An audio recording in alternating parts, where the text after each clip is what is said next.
Where you been? Looking for you all morning. Why don't you pay your phone bill? Where were you? You're fired. Chief. You're unfired. I need you. Come here.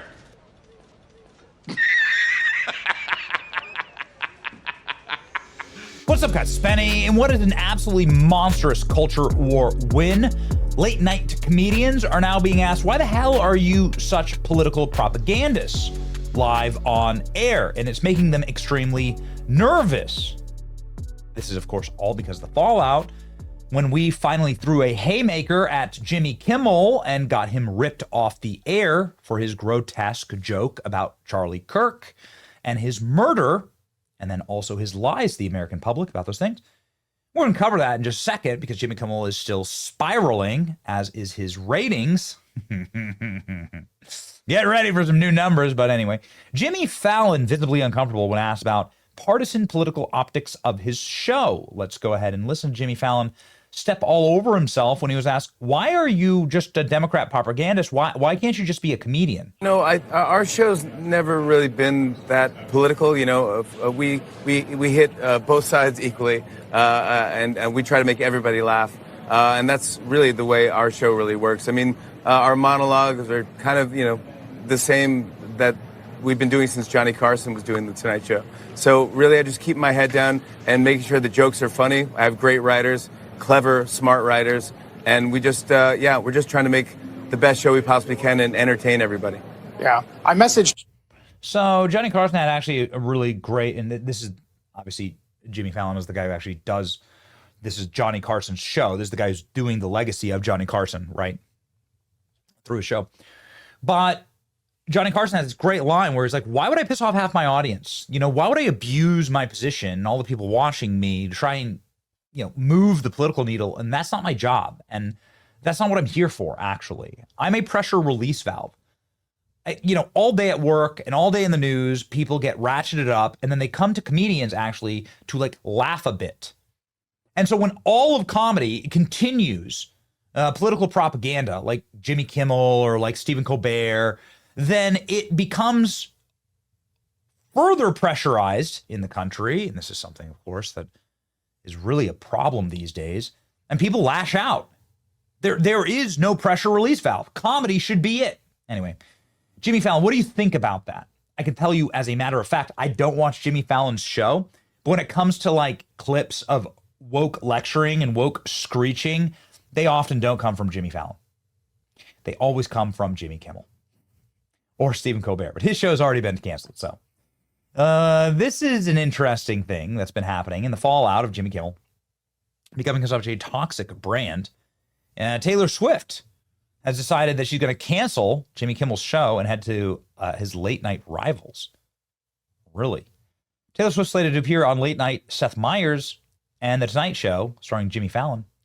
The 35-year-old pop star will not be going on Jimmy Kimmel's controversial late night show that returned to the air.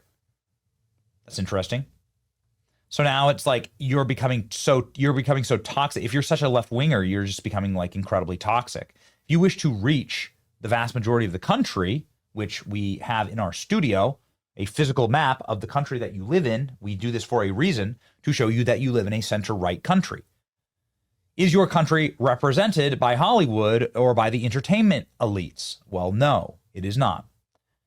Taylor Swift will be skipping Jimmy Kimmel's show, probably because she wants to like sell albums to 60 or 70% of the country that likes Donald Trump and votes right. Ladies and gentlemen, Jimmy Kimmel, on the other hand, has decided to fly right off a cliff and continue to rant, seethe, and cry after his 1-week suspension and his viewers crater through the center of the earth. He went after J.D. Vance and joked about J.D. Vance being a cross-dresser. Boy, that's offensive, Jimmy. Goodness gracious. Like, you know, being a man and a woman is just a construct, isn't it, Jimmy? Listen to this. President Maybelline was making the rounds, attempting to defend his boss and the chairman of the FCC with a new fairy tale even a 5-year-old wouldn't believe. Celebrities are rallying to his cause, saying this is a First Amendment assault being carried out by the FCC, Brendan Carr, and by the President of the United States himself. And to that you say? Well, there are two things. First of all, I'd like them to tell me exactly what Brendan Carr did to have Jimmy Kimmel taken off the air, because number one, he is currently on the air, and to the extent that he isn't in certain stations, it's because he's not funny and because his ratings aren't very good.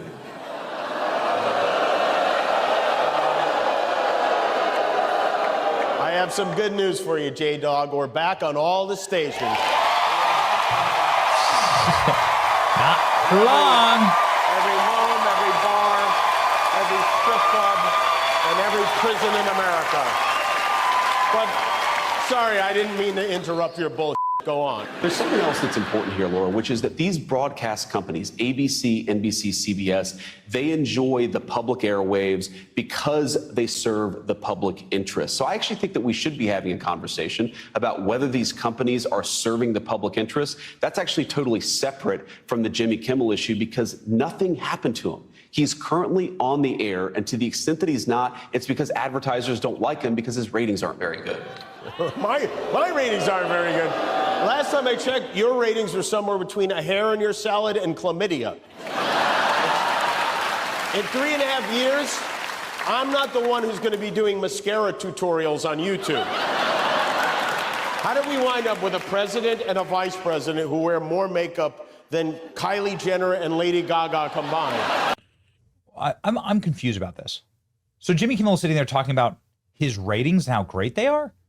Jimmy Kimmel's ratings were truly through the center of the earth. He got 1 million viewers a night.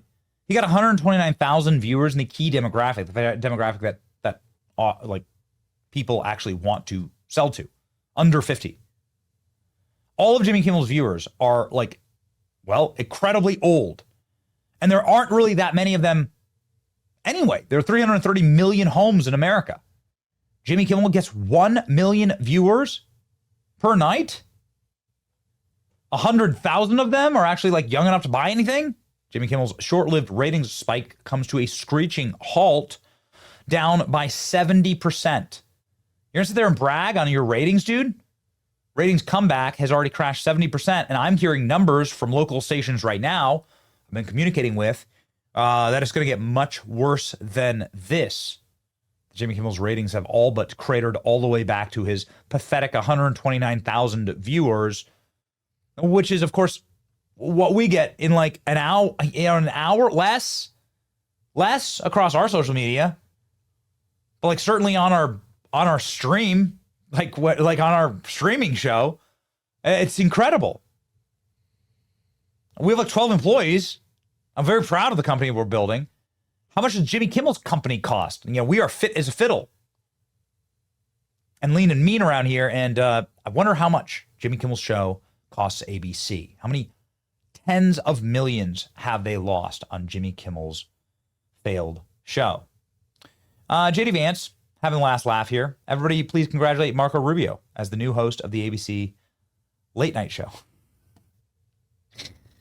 JD Vance also has gone scorched earth on Jimmy Kimmel, saying the problem is that he lied about Charlie Kirk's assassin, and that was disinformation. It wasn't funny. He needs to apologize for it. That's correct. And he only cried when his career was under threat. He didn't cry when Charlie was shot and killed. When his children were orphaned and when his wife was widowed, he only cried when his career was under threat. Jimmy Kimmel is a complete fraud, a very bad person. And here's the opposite of that, the vice president. He didn't actually say sorry to Charlie Kirk or his family. And the reason that so many people, including me, were so upset with what Jimmy Kimmel said is that he accused Charlie Kirk's murderer of being a MAGA or a right-wing American. It wasn't a joke. It was straight up disinformation. And I really wish Jimmy Kimmel would apologize for it.